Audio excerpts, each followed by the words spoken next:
Hi guys. तो अभी है शाम का समय और 7 बज रहे हैं और मैं अभी वानिश के साथ थोड़ा नीचे जाऊंगी। सामने जो मार्केट है हमारे, तो वहाँ थोड़ा वानिश रोज़ आजकल कहता है मम्मा गन्ने का रस पिला के लाओ, तो गन्ने का रस पियेंगे।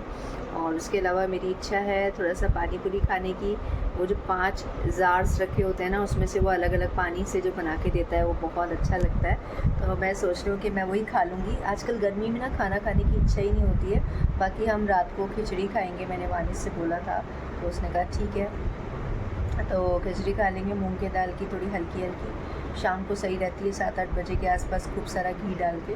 और घी से याद आया कि मुझे घी भी लाना है, 2-3 चीज़ें और लानी है। वानिश को कुछ मैंने एक्स्ट्रा करिकुलर एक्टिविटीज़ ज्वाइन कराई है, जिसमें वो म्यूज़िकल इंस्ट्रूमेंट सीख रहा है, जैसे केसियो है। उसके अलावा वो सीख रहा है हारमोनियम। और वो सर जो है MBBS किया हुआ है उन्होंने काफ़ी सारी टीचर्स रखी हुई है, प्लस वो 7-8 क्लास तक के बच्चों को अभी पढ़ा रहे हैं। उन्होंने जस्ट स्टार्टिंग ही करी है, तो मैं सोच रही हूँ ट्यूशन्स भी इसको करवा दूँगी। वैसे मैंने इसको कभी ट्यूशन लगाया नहीं है, पर वो बेसिक्स पढ़ाते हैं और एक डॉक्टर से पढ़ेगा तो इससे अच्छा और क्या हो सकता है। तो वो बेसिकली साइंस है, वो साइंस पढ़ाएंगे, मैथ्स पढ़ाएंगे और इंग्लिश पढ़ाएंगे। और स्पोकन इंग्लिश का उन्होंने रखा है कि बच्चों को एक तो स्पोकन इंग्लिश आए, प्लस जैसे वानिश के स्कूल में स्पोकन इंग्लिश का रहता है बहुत।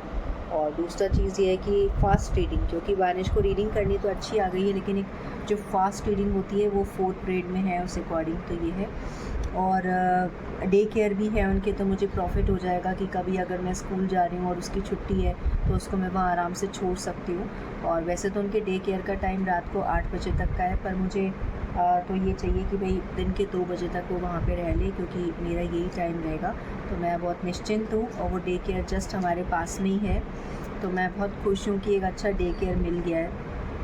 तो देखते हैं क्या रहता है। अभी तो वैसे भी वानिश के स्कूल 1 जुलाई से स्टार्ट होंगे और मेरे स्कूल जो है 22 जून के बाद स्टार्ट होंगे। तो अभी हम एंजॉय कर रहे हैं। आज तो 9 तारीख ही हुई है, तो कुछ मतलब छुट्टियाँ एंजॉय करना बहुत अच्छा लग रहा है। तो मिलती हूँ आपसे आगे। हाय गाइस, आप सभी को बोलूँगी गुड मॉर्निंग। और अभी सभी सुबह का समय है और अभी कितने बजे हैं, तो अभी 8:45 बजे हैं। वानिश अपनी हॉबी क्लासेस जाएगा 10 बजे और वानिश बीच बीच में आ ही जाता है। हेलो, और मैं पढ़ाई कर रहा हूँ। हाँ, तो वानिश से आज तो मामा ने तो एक नया रबर दिया था, तो ऐसे होते हैं। तो वानिश अभी मम्मा ने देखो री पेंसिल आई, मम्मा ने मामा का तो वानिश को अभी टेबल्स करने को दिए हैं दोस्तों, क्योंकि बहुत दिनों से उसको टेबल्स नहीं लिखवाए थे। बीच बीच में लिखवाते रहने चाहिए, तो वो अभी लिख रहा है। बाकी मैं उसकी बुक लेके बैठी हूँ। उसकी मैथ्स की बुक मुझे बहुत पसंद है, पर प्रॉब्लम ये है कि सारे सब्जेक्ट्स मैं उसको करा सकती हूँ, मैथ्स कराने में मेरा इंटरेस्ट ही नहीं आता, क्योंकि मेरा सब्जेक्ट साइंस रहा है, तो मुझे वही मतलब कराने में अच्छा लगता है। और वानिश को अभी छुट्टियों में मैंने क्या कराया, तो उसकी इंग्लिश की जो बुक है ना, वो मैंने कंप्लीट करा दी है। यानी कि उसके अंदर 13 चैप्टर्स थे और उन 13 चैप्टर्स की मैंने उसको पूरी अच्छे से रीडिंग करवा दी है। और साथ में उसमें जो हार्ड वर्ड्स होते हैं वो भी मैंने उसको लिखवाए थे, ताकि उसको स्पेलिंग्स आ जाए करनी, क्योंकि स्पेलिंग मिस्टेक होती है बच्चों की इस वजह से। और अभी उसका हिंदी चल रहा है, हिंदी में उसको शाम को रीडिंग कराती हूँ, उसमें भी शायद 13 चैप्टर्स है, जिसमें से 5 चैप्टर्स की मैं रीडिंग उसको करवा चुकी हूँ। और उसमें भी मैं उसको कठिन शब्द करवाती रहती हूँ। और अब वो क्या करेगा, क्योंकि उसकी इंग्लिश की बुक कंप्लीट हो गई है रीडिंग के लिए, तो अब मैं उसको मैथ्स कराऊंगी, क्योंकि मैथ्स का उसको शुरू से मैथ्स में इंटरेस्ट है। तो मैं चाह रही हूँ कि इस बार मेरे को लगता है एकमात्र मैथ्स ही ऐसा सब्जेक्ट है जिसमें फुल मार्क्स आप गेन कर सकते हो, तो मैं उसको वो कराऊंगी। और हालांकि मेरे को इंटरेस्ट नहीं आता उसको मैथ्स पढ़ाने में, क्योंकि मेरा सब्जेक्ट नहीं रहा है मैथ्स, लेकिन हाँ ये है कि कराऊंगी, क्योंकि वो ज़रूरी है। तो ये है उसकी बुक। और आपने देखा होगा कि मैथ्स की बुक हमेशा बच्चों की मोटी आती है। और कौन सी बुक है जो तुम्हारी मोटी आई है इस बार वानिश? EVS की एक और बुक थी।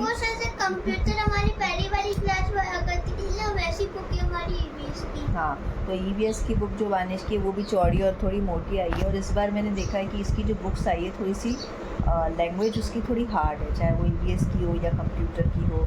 और बाकी मैथ्स की बुक मुझे इसकी बहुत ज़्यादा पसंद है। मैं पेपर चेक करता हूँ। आप 11 का करो। नहीं यार, चेक करो। अरे 11 का तो करो बेटा। अब एक साथ मैंने आपको 3 टेबल्स दिए हैं करने के लिए, 13, 12 और 11। तो मिलती हूँ आपसे थोड़ी देर बाद। हाय गाइस, तो मैं आपसे मिल रही हूँ। अभी बज रहे हैं 12:30 और वानिश को लेने जाऊँगी क्योंकि उसको मैंने कुछ हॉबी क्लासेस ज्वाइन करा रखी है। तो वहाँ से फ़ोन आया था कि आप 1 बजे लेने आ जाना। वैसे जो उसकी टाइमिंग्स है वो 2 बजे तक है, लेकिन यहाँ पे अभी लू चल रही है। आज अखबार में आया था कि आज से वापस से बारिश वगैरह, थोड़ी अंधड़ वगैरह शुरू हो जाएगी। सुबह 10 बजे जब मैं उसको छोड़ने के लिए गई थी तब थोड़ा सा मतलब जो मौसम था ना, धूप कम थी आज। तो देखते हैं, अभी जाऊंगी मैं उसको लेने के लिए और लेकर आऊंगी। वानिश वहाँ बहुत ज़्यादा खुश है क्योंकि वो वहाँ पे सीख रहा है हारमोनियम और केसियो, और थोड़ा सा बेसिक मैथ्स भी पढ़ाई जा रही है वहाँ पे। और वो लोग बाकायदा, एक चीज़ मुझे अच्छी लगती है कि उन्होंने कॉपी बनवाई है उसकी, उसमें बाकायदा लिख के भेजते हैं कि उन्होंने आज क्या क्या पढ़ाया, तो अच्छा लगता है। और बस अभी मैं रेडी होके जाऊँगी।